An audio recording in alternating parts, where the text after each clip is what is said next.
आज हम बात करने वाले हैं गोरखाओं के बारे में। गोरखाओं को कौन नहीं जानता। इंडियन आर्मी, ब्रिटिश आर्मी और इसके अलावा मुख्तलिफ मुल्कों में, मुख्तलिफ देशों मुल्कों में काम सर अंजाम दे रहे हैं। इस टाइम पे हम बात करने वाले हैं गोरखाओं के बारे में और आज हमारे पास एक ऐसी स्टोरी है गोरखाओं की जिसको देख के आप भी काफी शौक हो जाएंगे। दीप प्रसाद पुन की एक अमेजिंग स्टोरी है, इसके ऊपर हम रिएक्शन देने वाले हैं। ये गोरखा सोल्जर की स्टोरी है, आप सब इससे काफी इंटरेस्टिंग एंजॉय कर सकते हैं। तो वीडियो को स्टार्ट करने से पहले आपसे गुजारिश है वीडियो को लाइक लाजमी करिएगा।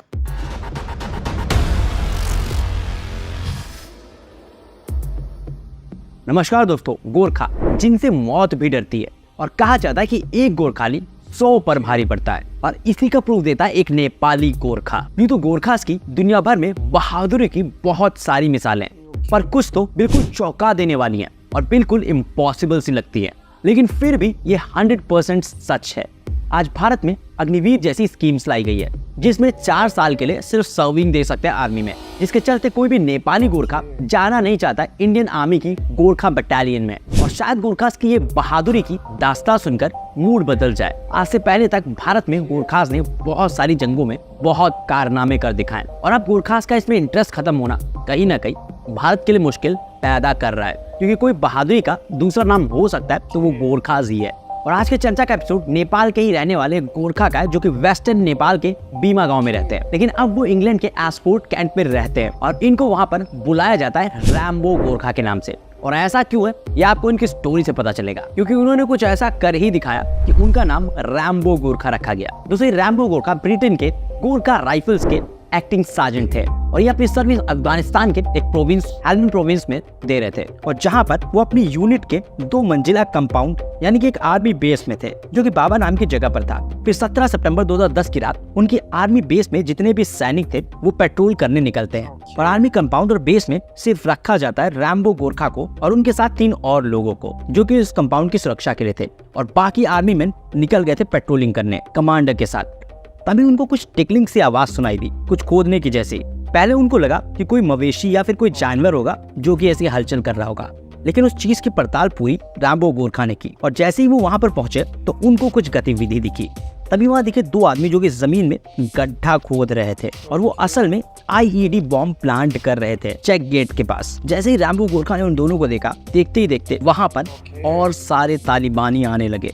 लेकिन शायद ये तालिबानी इसी मौके का इंतजार कर रहे थे कि कब ये बटालियन पेट्रोल करने जाएगी, उनके बेस पर, उनके कंपाउंड पर हमला करके उनके सारे हथियार लूट लेंगे। और तभी रैम्बो गोरखा ऊपर रूफ से निगरानी कर रहे थे।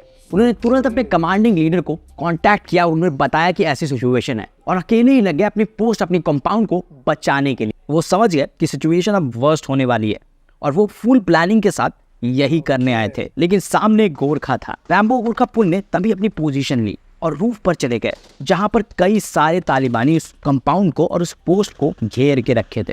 आप खुद ही समझ सकते हैं कितना ज्यादा खतरनाक था। कुछ तालिबानी उनसे 50 फीट की ही दूरी पर थे और वो लगातार आगे बढ़ रहे थे। अभी रैम्बो गोरखा लगा कि आज मौत तो निश्चित है, लेकिन मैं इन सभी को छोड़ूंगा नहीं, क्योंकि तालिबानियों के पास थी AK-47 जैसी खतरनाक बंदूकें, साथ साथ रॉकेट प्रोपेलेंट ग्रेनेड जो कि RPG के नाम से भी जाना जाता है, और उसी से वो अटैक कर रहे थे जो कि बड़े धमाके करता था। हर तरफ से उनके ऊपर गोलाबारी की जा रही थी, लेकिन वो पीछे नहीं हट रहे थे और उनको जवाबी कार्रवाई में उनको आगे बढ़ने भी नहीं दे रहे थे। और यही था एक गोरखाली का खून। शायद और कोई होता तो वहां पर भाग खड़ा होता, लेकिन ये चीज ना कोई ट्रेनिंग सिखा सकती है, ना ही कोई हथियार कर सकता है।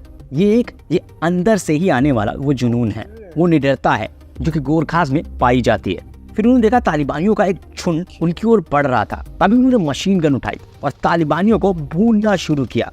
कुछ इधर से उधर हो गए और कुछ वहां पर मौत की नींद हमेशा के लिए सो गए।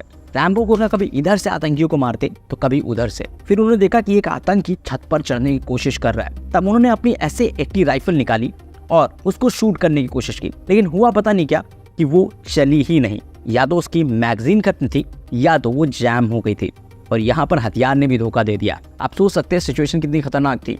तब उन्होंने समझदारी दिखाते हुए सैंड बैग फेंका, कि वही बोरे होते हैं जो कि आर्मी पोस्ट पर लगे रहते हैं और एक दीवार का काम करते हैं। तो उसी सैंड बैग को उन्होंने फेंकने की कोशिश की, लेकिन उससे भी कुछ काम बना नहीं। फिर उन्होंने देखा पास में मशीन गन का ट्राइपॉड पड़ा था जो कि काफी हैवी होता है। उन्होंने उस ट्राइपॉड को लिया और वहीं पर उसके मुंह पर दे मारा और नेपाली में बोला मार चूते नहीं, यानी कि आई विल किल यू। अब स्थिति ऐसी हो गई थी कि उनके सारे हथियार लगभग खत्म हो चुके थे और वो सब कुछ इस्तेमाल कर चुके थे और 2 तालिबानी अभी भी अटैक कर रहे थे और उनके लिए उन्होंने क्लेमोर माइन लगा दी। और तभी उसी समय उनकी कंपनी के कमांडर मेजर शॉन चंद्रेल आ गए और सभी तालिबानी इधर उधर हो गए और तब तक बचे हुए तालिबानी भाग खड़े हुए थे।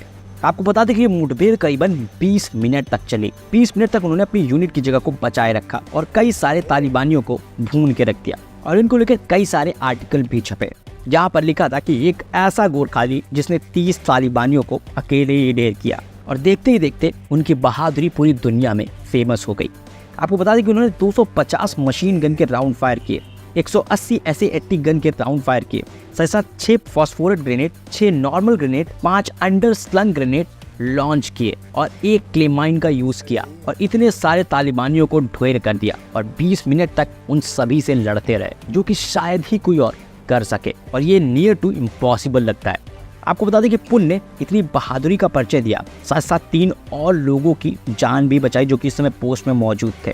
बहादुरी के लिए उनको बहुत सारे ब्रेवरी अवार्ड से सम्मानित किया गया, जिसमें सबसे बड़ा अवार्ड उनको ब्रिटेन में कॉन्स्पिशियस गैलेंट्री क्रॉस मिला, जो कि विक्टोरिया क्रॉस के बराबर ब्रिटेन में दर्जा रखता है। पर आप सभी लोग सोच रहे होंगे कि इनको विक्टोरिया क्रॉस क्यों नहीं दिया गया। तो आप लोग बता दें कि 1993 के बाद विक्टोरिया क्रॉस उन्हीं लोगों को दिया जाता है जो कि आर्मी की सर्विस करते हुए या तो शहीद हो जाते हैं या तो बुरी तरह घायल हो जाते हैं। लेकिन यहाँ पर नेपाली दीप प्रसाद पुन यानी कि रैम्बो गोरखा को एक भी गोली नहीं लगी, साथ साथ वो कोई बहुत ज्यादा घायल नहीं हुए थे, लेकिन हाँ उनको कुछ घाव जरूर आए थे और इसीलिए उनको विक्टोरिया क्रॉस नहीं मिला, पर कॉन्स्पिशियस गैलेंट्री अवार्ड जरूर मिला, जो कि उसी के बराबर का सम्मान होता है और इसको पाने के लिए भी उतनी ही रिक्वायरमेंट्स होती हैं। आपको बता दें कि पुन को ये अवार्ड क्वीन एलिजाबेथ ने दिया और अवार्ड देते हुए उन्होंने पूछा भी कि क्या आपने सच में ट्राइपॉड से एक दुश्मन को मारा था, तो उनका जवाब आया यस, यानी कि हाँ। और ये चीजें सुनकर क्वीन एलिजाबेथ उनको ऊपर काफी प्राउड हुई और बोला कि we are proud to have such a brave man in our army. दोस्तों अवार्ड के बाद रैम्बो गोरखा ने बताया कि उन्होंने कहा कि मैं इसलिए नहीं जीता कि मैं ताकतवर था या फिर मेरे पास कुछ स्पेशल पावर थी। उन्होंने कहा कि मैं इसलिए जीता क्योंकि मुझे अपनी लाइफ की कोई भी परवाह नहीं थी, जो कि एक बहुत बड़ी बात है और ऐसा कुछ एक गोरखा के मन में ही आता है। तभी कहते हैं कि अगर आप मौत से नहीं डरते हो तो या तो आप झूठ बोल रहे हो या तो आप गोरखा हो। और ये ताकत कहीं ना कहीं सिर्फ गोरखा के खून में है, इसको कोई ट्रेनिंग या फिर कोई मशीन या फिर कोई हथियार नहीं कर सकता।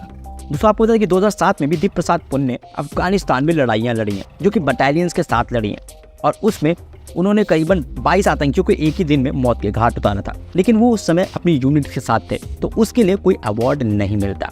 आपको बता दें कि उनको कॉन्स्पिशियस गैलेंट्री क्रॉस के अलावा 2011 में प्राइड ऑफ ब्रिटेन का अवार्ड भी मिला था, जो कि इंग्लैंड के क्रिकेटर एंड्रू फ्लिंटॉफ और सिंगर मॉडल मिडिल क्लास ने उन्हें दिया था।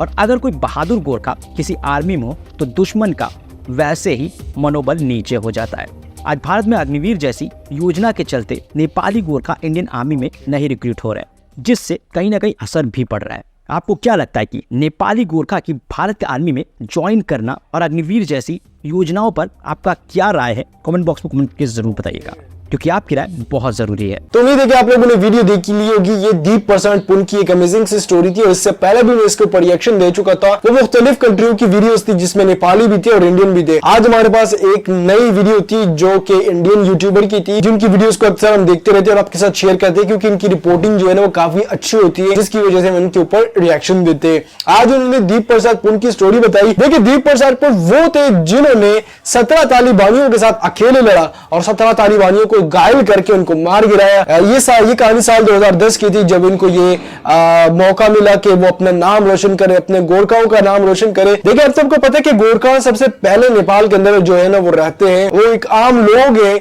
बट उनका जो कास्ट है, उनकी बहादुरी है, वो फिर उनको आगे लेके जाती है। अब इंडिया ने कुछ ऐसा नाम उठाया है जिसकी वजह से अब कोई भी गोरखा ये नहीं चाहता कि हम जो है वो नेपाल की जगह के नेपाल से हम इंडिया जाए। वो सबकी कोशिश है कि वो यहाँ की ब्रिटेन की आर्मी में जाए, ब्रिटिश की आर्मी में जाए, या तो चाइना या तो पाकिस्तान की किसी की आर्मी में भी जाए, बट हम इंडियन आर्मी में नहीं जाएंगे, क्योंकि इंडियन आर्मी ने पिछले साल प्रोग्राम जो उनका होता है उसको कैंसिल किया। जो भी गुरखा जाएगा इंडियन आर्मी के अंदर से 4 साल के लिए जाएगा और फिर उसको फिर रिटायर कर दिया जाएगा।